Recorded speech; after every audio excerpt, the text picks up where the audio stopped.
Alright. What's up, y'all? Fakiejustin. Here with an interview today with Coffee. Coffee the man himself. Man, alright, so I got a couple questions for you today. I've been watching you for watching your TikTok and stuff for a minute. I've been seeing you put in that work. Thank you. It's actually really cool to see, like, just other people out in DC just doing something similar to me. You know what I mean? Yeah. But alright, let's just get right into it. Like, tell me about like where you're from and stuff. So I originally grew up in like Olney, Maryland, and I went to middle school in Silver Spring. So I would hang around like downtown Silver Spring a lot, and then we just moved here to Arlington like summer before 8th grade, I think. And I hate it here though. Yeah. I want to be in DC. Like it's so close to DC, but so far. Why would you say that? Why do you like DC more? I don't know. Like DC, like it's just better. Cooler people, like it's just a cooler. Like more like artsy, you would say, or like because everything's closer, maybe. Or like, for sure. Yeah. It's just like bland. Yeah. They just play lacrosse and stuff. Like, man, you know I used to play lacrosse too. Really? I used to be on varsity. I was a goalie. Wow. Yeah, I played goalie, man. That's crazy. No disrespect. Come on back then. Lacrosse is cool. Lacrosse is cool. Oh, I wasn't saying that. But yeah, have you always been a creative? Like just growing up, just like always like. Yeah, like growing up, my dad was an architect, and so like I would see like all his he had like this big studio. And I saw all his drawings and stuff. And I would like draw pictures, and I think I wanted to be like I wanted to be an inventor. That was like me too, the bro. dream for a minute, and I would like make these things with my dad. My dad passed like when I was 8. Yeah, but I would like he would like help me make stuff with wood. I would make like phones and stuff. Oh, that's sweet, cool. bro. Yeah, that was cool. And then like 8th grade, I met this jewelry vendor. I was like selling like Kamala Harris t-shirts at a vendor show, and I saw this guy who was like making jewelry. He was what year was this, my bad? This was 2020, 2019. Yeah. And he was like listening to Tupac. He just like looked cool, and I went over and like I talked to him, and he gave me like a ring. Like actually I think I might have lost it. I don't know, but he gave it to me for like a really good price, and we just started talking. And then he said he was like doing classes. So I showed up the next week for the class, and I was the only one there. He was like, "You're actually serious about this?" And he like did like a 6-month like apprenticeship type thing. Yeah. And I was going there like every day, like during quarantine. I was going there like every day after school for like 3 hours and just like learning the craft and stuff. And then I like got good at it pretty fast, and I started doing like wholesale orders, and like I was doing that pretty heavily. Dang. So you was making money off of like doing I was making ring work? Yeah, that was like the first like money I started to make off of like the stuff. Off of just like creative stuff? Yeah, just making That's stuff. cool. I didn't even know that. Yeah. So you was really out here making like all sorts of things, just rings or like like belt buckle? Have you ever tried to do something? Earrings. We did a Malcolm X belt buckle. It was so fire, like, cause you can just do so much with jewelry.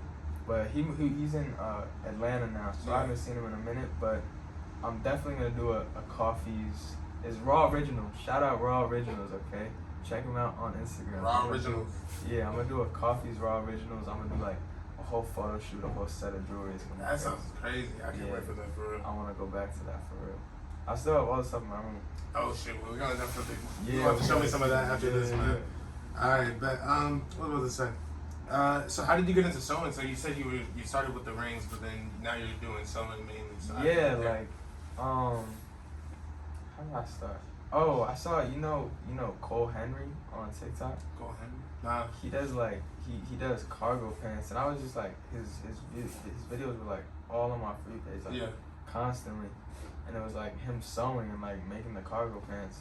And at the time, that was like a crazy idea to me. I didn't really realize he was like making it himself.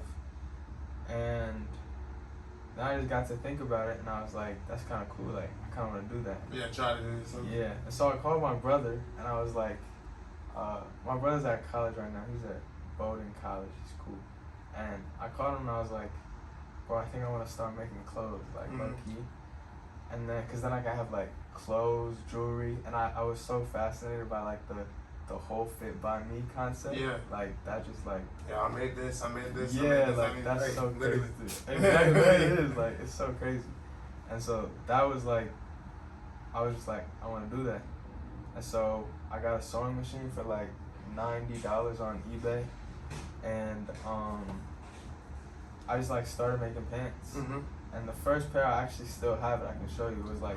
Yeah, we definitely want to see that. Yeah, it was terrible though. It was like falling apart. Like, but I wore them out and I was so proud. Like, cause it's just like to wear something that you made and like you put all that time into and like creating the vision. It's like it was amazing. So I was about to be like naked. They were about to fall off in public. I was so happy. But I remember when I first made my first pair of shorts. Like it was like I think 9th grade or something. And I made them out of some like rice bag, like some, I don't even know, cause like I went to an international school, so we had like these big rice bags that were just like some weird like cotton or fabric or whatever it was, and I made some pants out of it, and I remember just having that first feeling, just being like, bro, I made these, they're mine. They didn't even have any pockets. I was too lazy to put pockets on it, but I still had them. I still wore them. I ain't had no pockets. I remember those times, bro. What was I about to say? Give me 1 second. So you said you started making those first pair of jeans. Like, how's it changed since then? From there it was like that first pair. And when was that, by the way? My bad. Oh, it was actually a year ago, like last week or something. I think I started last April 29th, I think, was my first day. Like I got the sewing machine and I did like the first stitches. It was like crazy to me. And that was a year ago. And so I started making those, and then I made a couple more pairs, and they just like slowly started to get, I had no idea what I was doing, but like I was just like looking at a pair of pants that I liked, and I was like trying to copy this silhouette like, type of thing.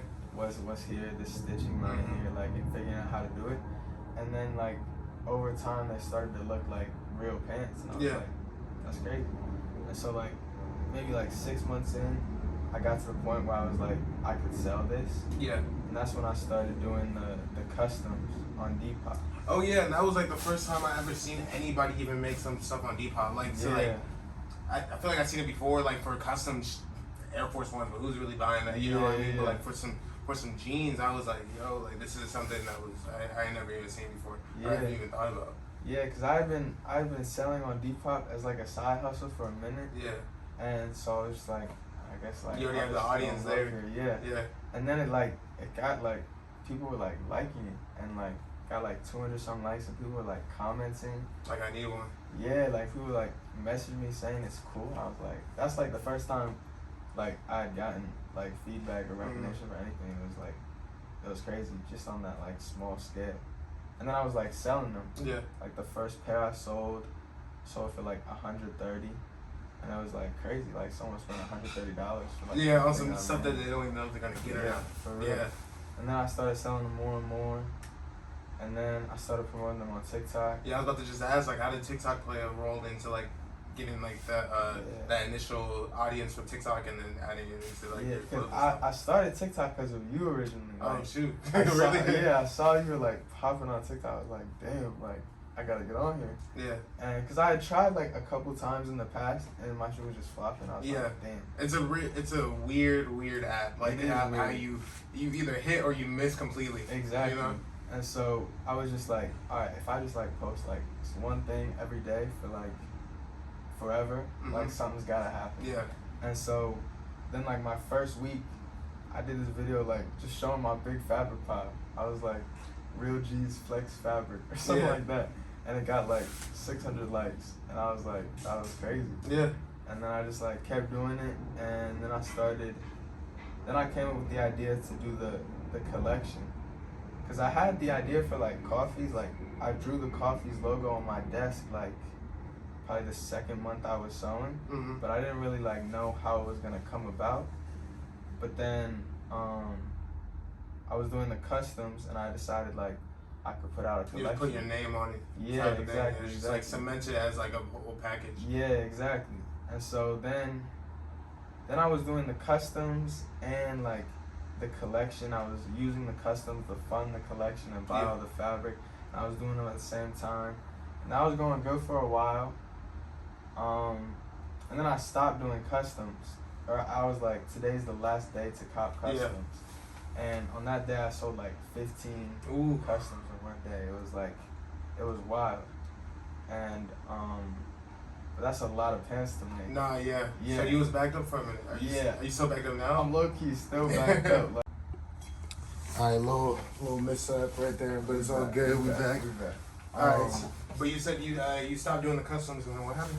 Yeah, so I got like the 15 customs in one day, and that was like, it was crazy at first. I was like really happy, but then I had to like make 15 like custom pairs of pants. High quality. I mean, like trying to take your time and stuff. And then like I had to get all these different details people wanted, and it's fun, and I enjoy sewing, but it's like I really enjoy it when it's like my vision, and I'm like bringing it to life. Yeah, I had the same issue because like when I first started, like I was so like interested in like the vinyl and stuff like that, and like like trying to make designs and then put it through the vinyl machine or whatever, you know what I mean? Yeah. But like when it became like I was doing it over and over and over again, it kind of like took the fun out of it a little bit, you know what I mean? Exactly. Like it's still cool, and I still appreciate everybody that's like buying it, but you know what I mean? Like it's like it gets repetitive, and then it's tedious. It's really tedious because you mess up and then you have to restart. Yeah, it can be really hard. Yeah. And so that's just like a go on and learn. And so like I was late on all these orders. I'm gonna get them all free pants, but it's like, yeah, that was hard. Yeah. So that's when I decided to do the manufacturing. So I was like, my original plan was to do like the collection, like 20 collection items, and I was gonna like make like limited quantities, like 20 of each one, but I was gonna like make each one, and it was gonna be like working straight for like a year. A year or something. And I was like, and at the time I was like, that's ideal, like that would be crazy, but I would not be able to do that. Yeah. And so that's when I started the manufacturing. I talked to a couple people about that, and I got that going, and I think should go well. Yeah. Hopefully I see them coming. I mean, it said they're supposed to be coming in next Friday or something, right? Yeah, next Friday I'm gonna get the sample. I think they're looking good in the pictures. They look good. I got a custom button. Yeah, I seen like stars or something. I got the what is it? Like the outline. Yeah. That's like the logo. It's supposed to be the like graffiti, like the my name is tag. Hello, my name is tag. And then I just kind of like that, and so I put coffee in it. And the idea is like people get the pants, they can put their tag. Oh, they can put their own shit. Yeah, their own stuff. That would be hard. Yeah. And then like when I do collabs and shit, like they can put their logo right there. Yeah, so that's gonna be cool. That's gonna be crazy, man.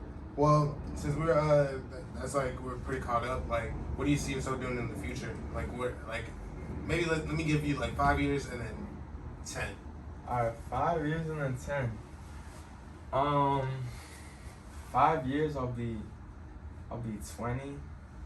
I'd like to open like a manufacturing, like my own manufacturing company, like locally. If I can like find some like young people that can sew and like willing to work. Yeah, that want to work. But like I would not want to do that personally. But if there are some people who like to sew, but they can't like do social media or something like that, they could like come and work for me and get good experience and like all that, and that would be cool. That would be sweet, man. That would be really cool. 10 years, I don't know. I really have no idea where I'll be in 10 years. Well, let me ask you this question instead. Like maybe like what do you like? Maybe you want your legacy to be like by the time you're gone. Damn. If you've ever thought about it, I know it's pretty deep, but like. Yeah, like my legacy.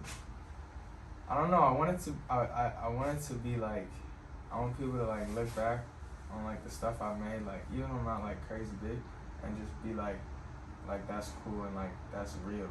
Yeah. Cause like there's so many, like when I was first thinking about making the brand, I was kind of reluctant because like I would see like 30 new brands on. Yeah, the oversaturation of it all. Yeah, it's oversaturated.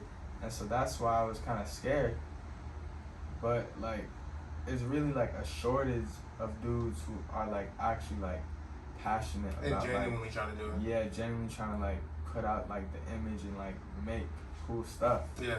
And so when I realized that, and like I realized that people were like getting behind what I was doing, it's like how I was doing it, I was like, Gotta keep going. yeah, like I gotta keep doing this, and I can keep doing this. Yeah. And so I just want people to like look back and be like, and recognize that it's like, it's real. It's like it was a time on the earth. Yeah, Coffee was here. Yeah. I bet, man. Well, I appreciate it. I mean, last thing is like shout out somebody that you mess with, like out here in DC or on like anywhere. Somebody that you see is working hard, type of thing. Shout out to my homie Edmund. We gotta do this photo shoot later today.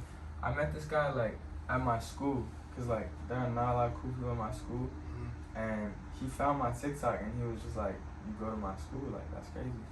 And we just started talking, and he's like, I don't know, like he has like this like sense, like he like gets it, and like we were like talking, and like we just like riff off each other like crazy, like. And he's about to start his brand. He's working on the designs and shit, and his designs are like crazy. He's about to like come up. I can see it. I can really see it. Well, I'm excited, man. Yeah. Definitely have to tap in, and everybody go tap in too. Yeah. And tap into One coffee. Star Lonely on One Star Instagram. Lonely. Work sick. Work.sic. It's about to be his brand. So tap in. And where can they find you at, bro? You can find me at Braedon Stone 7 on Instagram and Coolguyswearcoffeys on Instagram. Bet. And I'm fakiejustin on everything. You already know. I'll see y'all.